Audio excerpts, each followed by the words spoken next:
In this video, I'm going to discuss about what exactly is a PostgreSQL.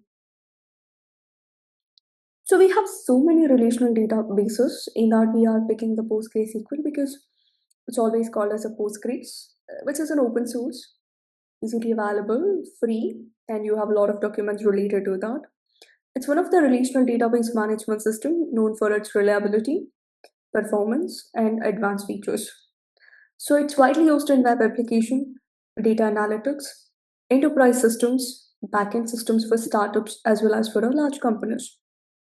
PostgreSQL follows the SQL standards and also supports advanced data types and also powerful querying. Why Postgre is so popular? Because of free and open source, which is super important.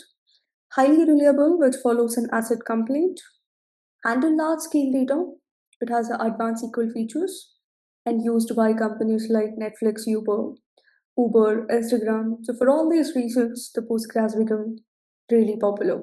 So in this entire course, I'll be using a PostgreSQL in order to teach you how to interact with a database, how to write a SQL queries. So in the next video, we'll see the installation of a PostgreSQL. Thank you. Happy learning.